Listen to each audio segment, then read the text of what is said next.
नमस्कार, स्वागत है आप सबका हमारे खास कार्यक्रम देश देशांतर में। मैं हूं कवीन सचान।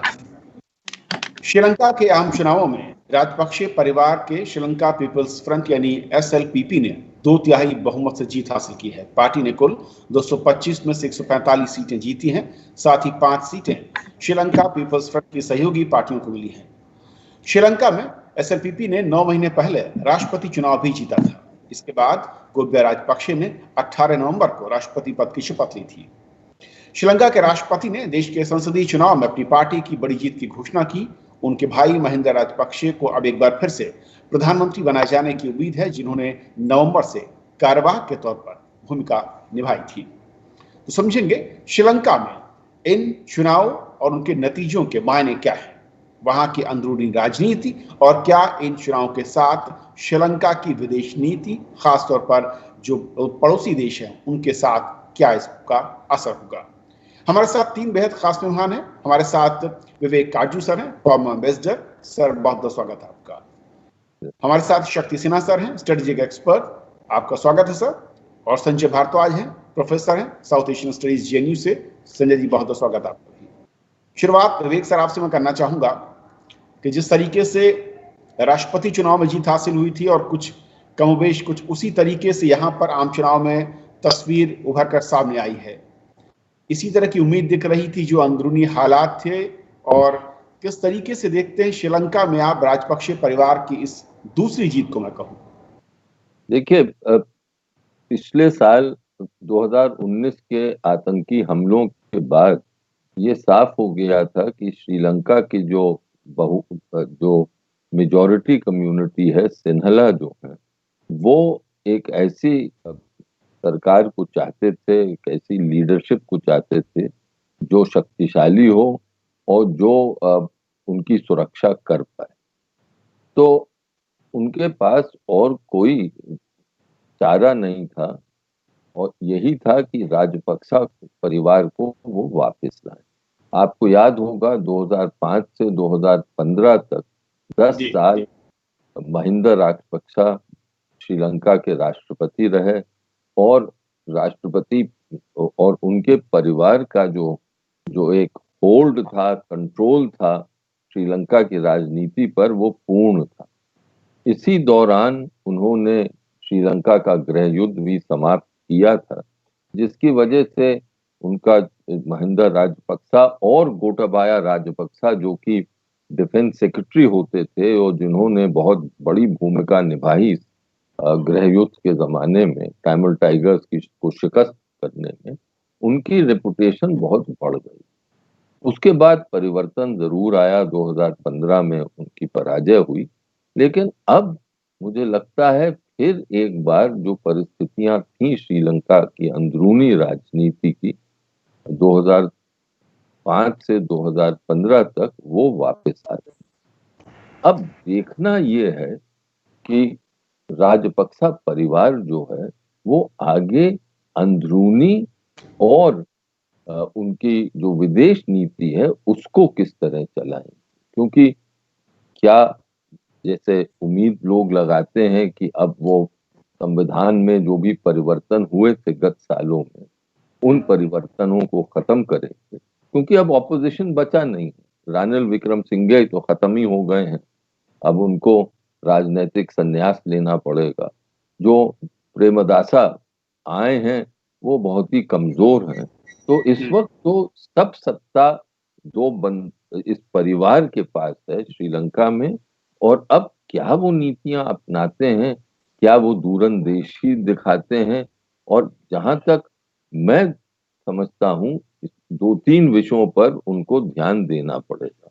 पहला अंदरूनी विषय तो यही होगा कि संविधान में क्या होगा, तो चेक्स एंड बैलेंसेस होंगी या नहीं होंगी। दूसरा, तमिल लोग जो हैं श्रीलंका के, उनकी तरह उनकी जो भी शंकाएं हैं, उनको जो भय है, उसको किस तरह वो डील करेंगे, और विदेश में भारत के साथ वो कैसे संबंधों की कोशिश करेंगे। क्योंकि 2015 के पहले ये कुछ एक शंका सी होने लगी थी कि ये बंधु जो हैं महिंदा राजपक्सा और गोटाबाया, वो भारत के जो सामरिक हित हैं उन पर इतना ध्यान नहीं दे रहे हैं जितना कि उम्मीद लगाई जा सकती थी, क्योंकि भारत और श्रीलंका के विशेष संबंध, तो एक बिल्कुल प्रकार से उस पीरियड में वो विशेष संबंधों को नजरअंदाज कर रहे थे। और मैं आखिरी शब्द कह दूं, हमने अपनी तरफ से, और मैं समझता हूं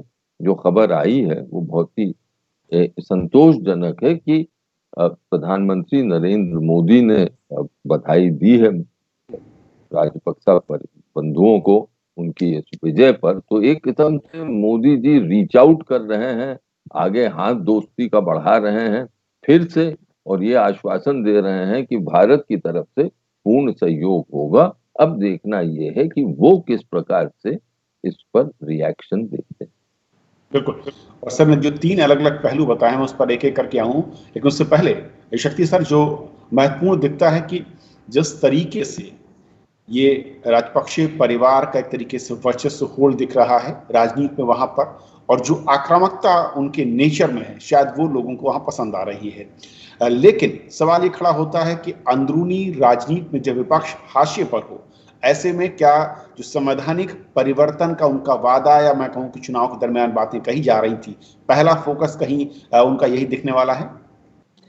हाँ, उन्होंने आते के साथ कहा कल कि हमें संविधान में बदलाव लाना है। संविधान को पिछली सरकार ने बदला था। उनका वादा तो था कि प्योरली चले जाएंगे वेस्टमिंस्टर सिस्टम पर और राष्ट्रपति का अधिकार हटा देंगे, सब हमारे जैसा हो जाएंगे। कुछ ही हद तक कर पाए थे। अब उनका कहना है कि नहीं, और ये कैंपेन में भी कहा गया था, और उनको वही शिकायत थी पिछले सरकार से, एक निर्णायक नेतृत्व की जो जरूरत है वो श्रीलंका में नहीं है।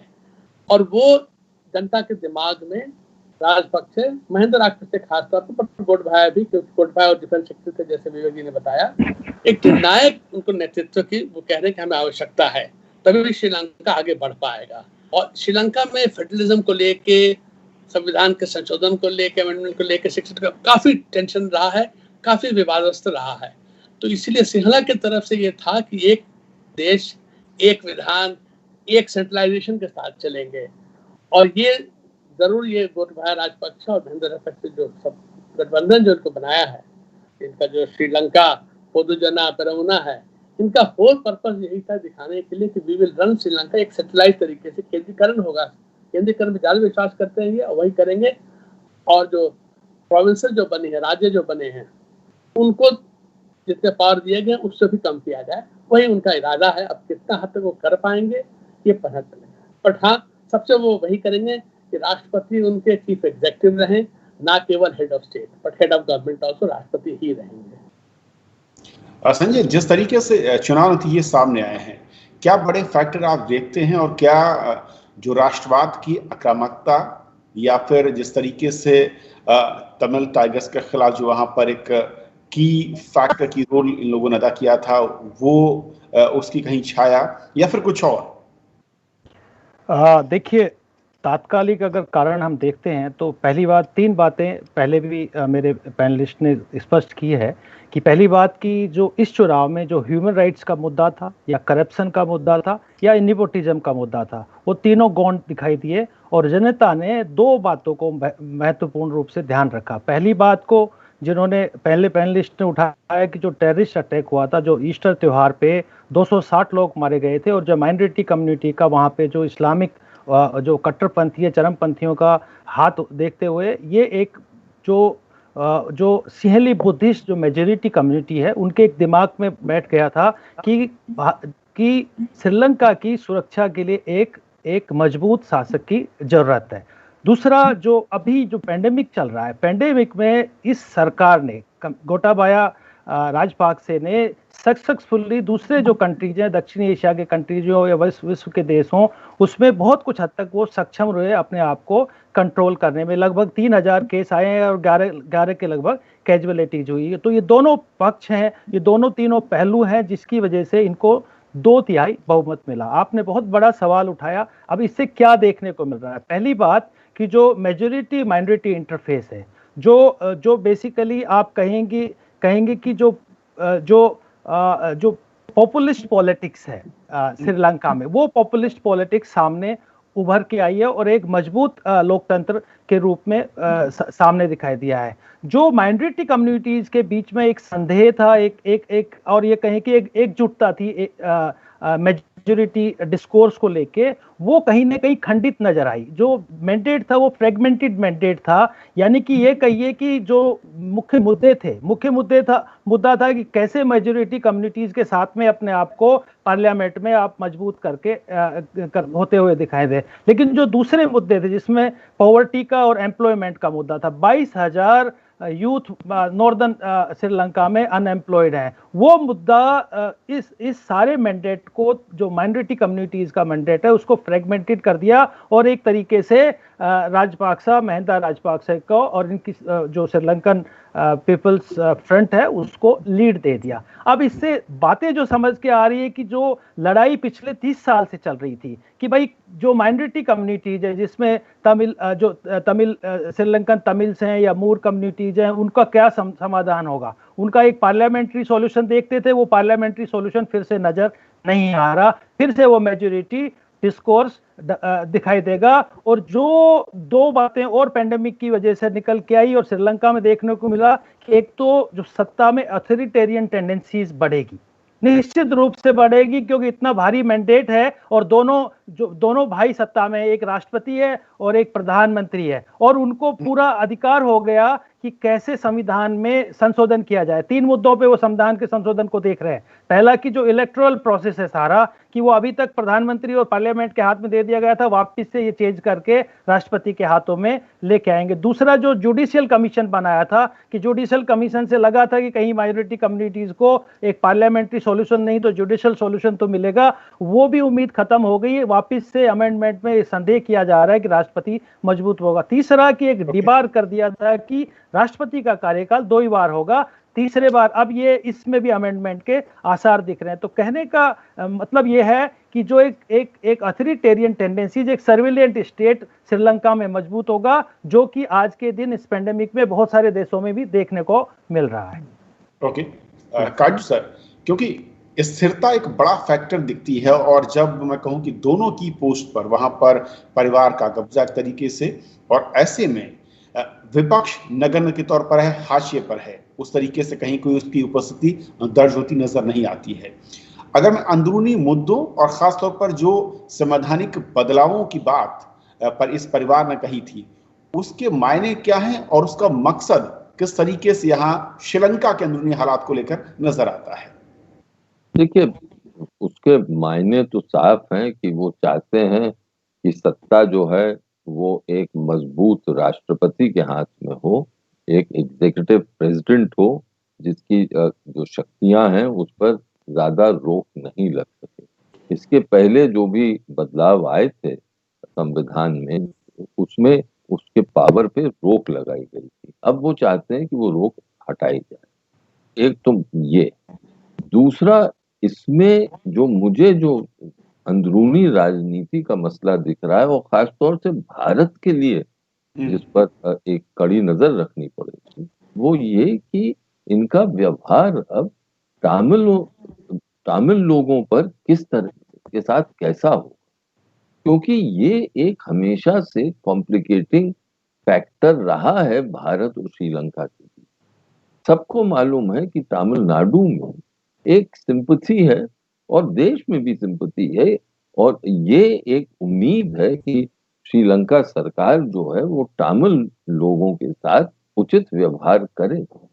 और अगर जैसे पहले था वैसे अगर होने लगे और तमिल लोगों को ये मन में ये भावना आए कि वो सेकंड क्लास सिटीजन हो रहे हैं श्रीलंका में, कि उनकी तो पूछ ही नहीं है, और ये अलग बात है कि वो राजनीतिक रूप से विभाजित कर दिए गए, लेकिन जब ऐसी भावना आने लगती है कि हमारी तो कोई हमारे ऊपर किसी का हाथ नहीं है, तो फिर वो हताश होते हैं, और जब वो हताश होंगे तो फिर से डर ये है कि जो एक एलियनेशन का प्रोसेस जो अभी खत्म नहीं हुआ है वो फिर से तीव्र ना हो जाए। इसीलिए मैंने आपसे अर्ज किया कि इस वक्त राजपक्सा बंधुओं को और सिन्हला जो एक जो कम्युनिटी है उसके जो और लीडर हैं उनको बहुत ही समझबूझ के आगे कदम उठाना पड़ेगा कि और सबको एक लेके चलना पड़ेगा, क्योंकि जहां पर भी इस तरह की सिचुएशन होती है, एथनिक जातीय सिचुएशन होती है जैसे श्रीलंका में है, वहां पर अगर आप एक नेतृत्व जो है वो एक लेके नहीं चले सबको, वहां मुश्किल होती। और श्रीलंका का इतिहास तो इसका गवाह है। बिल्कुल सर। शक्ति सर, बहुत महत्वपूर्ण बात कही काजू सर ने। मैं थोड़ा सा इसको और चाहूंगा कि जिस तरीके से श्रीलंका में इस वक्त जो हालात, मैं कहूँ कि एक दोराहे पर है, और जो अब तक का पिछले 1.5 से 2 साल का जो इतिहास रहा है वहाँ पर जातियों को लेकर, संघर्ष को लेकर, या फिर माइनॉरिटी कम्युनिटी को लेकर, कितना क्रूशियल हो जाता है इस प्रचंड बहुमत के साथ और दोनों पक्षों पर राजपक्षीय परिवार का आना, और उनकी नीतियों के नजरिए से रास्ता किधर जाता दिखता है। देखिए, अगर इतिहास आप देखेंगे, हाल का ही, मैं पुरानी बात नहीं कर रहा हूँ, जब गोटाबाया राजपक्षे राष्ट्रपति बने पिछले साल, तब तक श्रीलंका का जो राष्ट्रगान है, नेशनल एंथम है, श्रीलंका माता, पुराना नाम था नमो नमो माता, उसको सिंहला में भी गाया जाता था और तमिल में भी गाया जाता था। तो उन्होंने कहा कि नहीं, राष्ट्रगान एक ही होगा, एक ही भाषा में होगी। तो अगला नेशनल फंक्शन में वो तमिल वर्जन जो था नहीं बजाया गया था केवल। तो उनका बड़ा, मेरे ख्याल से बड़ा क्लियर वो जो दिखा रहे हैं कि हाँ, सभी श्रीलंकन है, सबसे पहले आप श्रीलंकन है, उसको आप मान के चलिए, और हम आपको इस आधार पर नहीं ट्रीट करेंगे कि आप तमिल हैं, बाद में आएगा, पहले आप श्रीलंकन है। तो ये उनका जो, इनका और यूएनपी का यही फर्क माना जाता था। यूएनपी रणनील विक्रमसिंघे खास माने जाते थे कि वो तमिल वोटर्स पर रिलायंट है, उनके सहयोग से वो पावर में आएंगे। उसका बैकलैश भी हुआ है। जब उनकी वोटर इतने स्ट्रॉन्ग तरीके से, इतने जोरदार, अब पिछले बार 52% वोट मिला, इस बार 54% वोट मिला, तो नंबर भी बढ़ गया है, विपक्ष खत्म हो चुका है। यूएनपी इतनी पुरानी पार्टी है, सबसे पुरानी पार्टी थी, जिसमें से एसएलपीएफ निकली थी। अब एसएलपी तो खैर मिल जाएगी राजपक्ष के पार्टी में, यूएनपी खत्म हो गई है, एकदम खत्म। 2-2.5 लाख शायद वोट मिला है पूरे देश में मिला करके, जो पार्टी को 106 सीट थी पिछले पार्लियामेंट में। तो जो निर्देश जो जनता दे रही की तरफ से आ रहा है, हम लाइक करें चाहे या ना चाहे, वो बड़ा क्लियर है कि वो जाना चाहते हैं उसी रास्ते पर जो कि एकीकरण की तरफ ज्यादा है श्रीलंका के, और उसके बाद विकास। गोटाबाया का बार बार यही कहना है कि आप डेवोल्यूशन की बात ना करें, आप विकास की बात करें, डेवलपमेंट की बात करें। 13वीं अमेंडमेंट हुई थी 87, हाँ, उसको छोड़ो, प्रोविंसेस को पुलिस नहीं देंगे हम, क्या करेंगे राज्य सरकार पुलिस को लेकर, पोलिटिसाइजेशन हो जाएगा, ये हम सीधा कोलंबो से चलाएंगे। तो ये जो मेरे तरफ से, ये हमें मान के चलना होगा, और ये हमारे लिए नहीं है बताना श्रीलंका को कि आप में सरकार कैसे चलाए, मगर हाँ, स्थिरता हम चाहते हैं, श्रीलंका में स्थिरता रहे, विकास रहे, हमारे साथ अच्छा रहे। एक जिसमें नाम मानेंगे कोई बात नहीं है। कहने का मतलब यही है कि जिस रास्ते पर श्रीलंका जा रहा है वो एकीकरण की तरफ जा रहा है। हमारा यही रहेगा होप्स भारत का कि उसमें वो किसी के खिलाफ दुर्व्यवहार ना करें, उनके खिलाफ उनके अगेंस्ट डिस्क्रिमिनेशन ना हो, क्योंकि उसका असर हम पर भी पड़ता है, वो ना रहे, वो ध्यान में केवल रखना पड़ेगा। बट भारत को 13वीं अमेंडमेंट श्रीलंका में इतना अनपॉपुलर क्यों है सिंहला में? क्योंकि वो राजीव गांधी जयवर्धने अकॉर्ड साइन करने के बाद की गई। तो कहा गया कि भारत सरकार ने हमारे उस पर बंदूक लगा के हमसे हमारा संविधान तक बदलवा दिया है। तो वैसा करना भारत के लिए अच्छा नहीं होता है। छोटा देश हो श्रीलंका, अपना मान रखता है, इज्जत रखता है, साथ हमें काम चलना है, बट रास्ता वही है। अब दोराहा उनके लिए सीधा रास्ता आ गया है।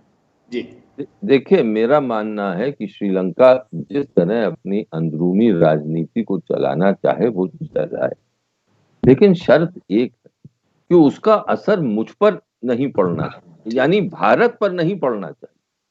अगर वो ऐसी नीतियां अपनाता है जिसकी वजह से तमिलनाडु में गुस्सा फैल जाता है और तमिलनाडु के जो एक पब्लिक ओपिनियन है वो उत्तेजित हो जाती, तब तो वो हमारे लिए मुश्किल का कारण बनती है।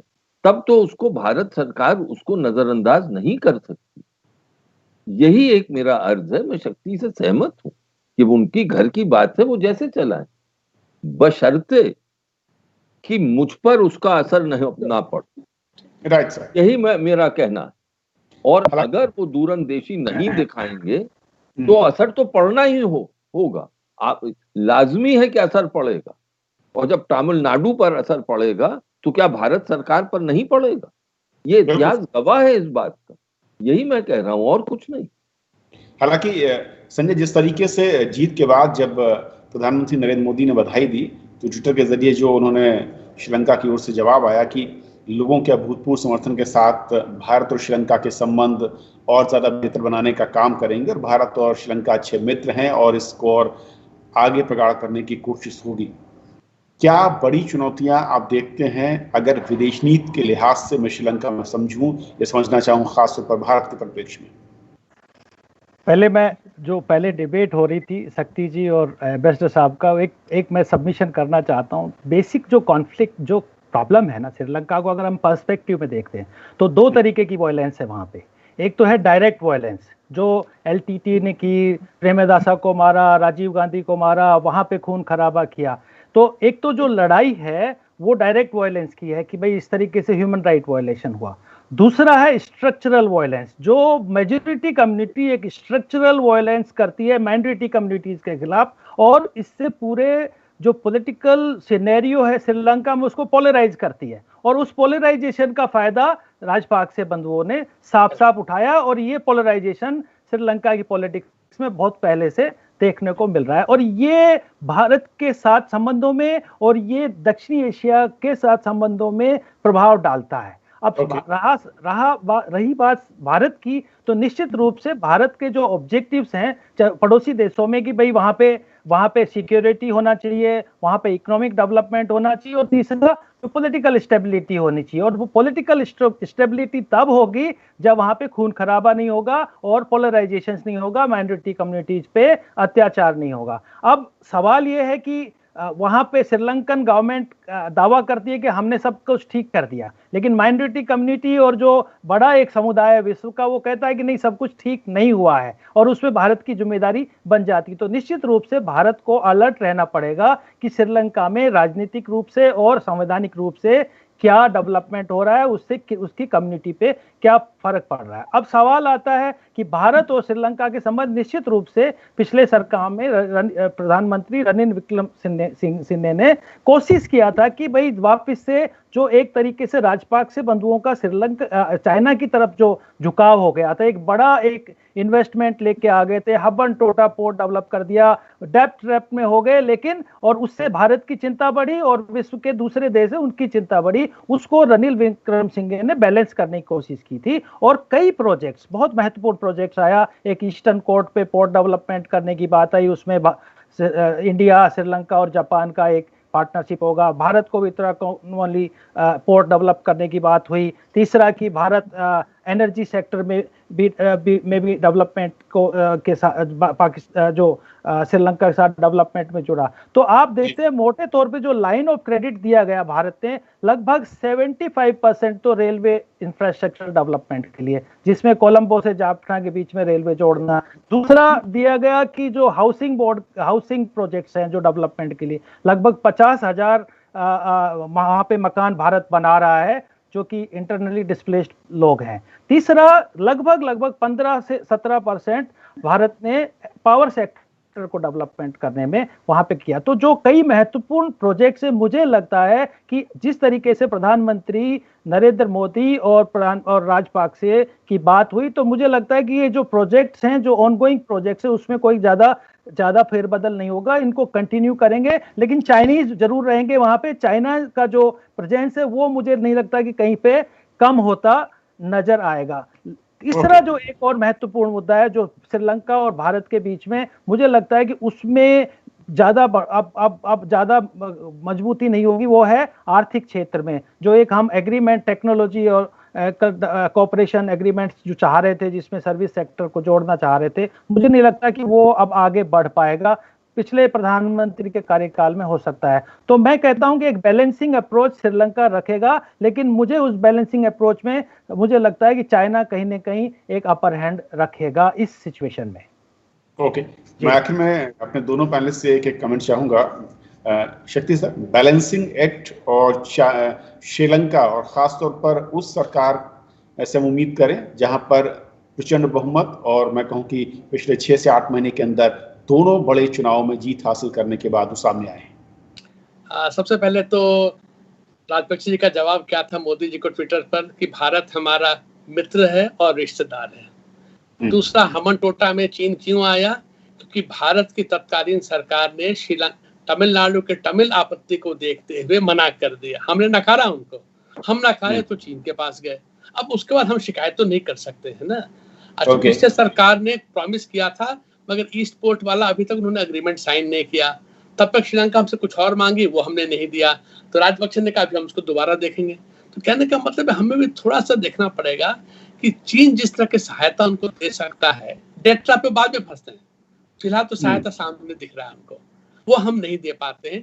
तो हमें भी थोड़ा संतुलन, वो भी संतुलन चाहते हैं, वो भी नहीं चाहते किसी के चंगुल में फंसना। ये समझ के चलिए वो भी राष्ट्रवादी हैं, हम उनसे सहमत हो ना हो, मगर हमें भी उनको ऐसा विकल्प दिखाना चाहिए तो उन्हें भी कुछ मिले कि हाँ चीन से हम दूर हो रहे हैं तो भारत मुझे क्या दे पा रहा है।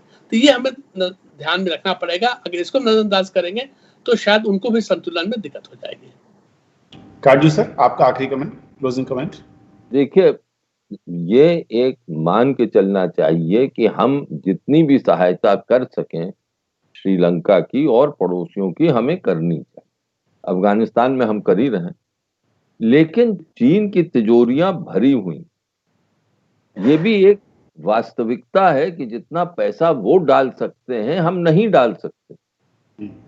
तो सहायता जरूर ले चीन से, श्रीलंका के राष्ट्रपति और अब प्रधानमंत्री और राष्ट्रपति राजपक्षे बंधु, लेकिन ये ध्यान रखें कि अगर वो सहायता जो ले रहे हैं उससे भारत के सामरिक हितों पर असर पड़ रहा है तो भारत को वो मंजूर नहीं हो सकता, किसी हालत में मंजूर नहीं हो सकता। ये किसी को आपत्ति नहीं है कि आर्थिक जो संबंध है चीन और श्रीलंका के वो बढ़े नहीं।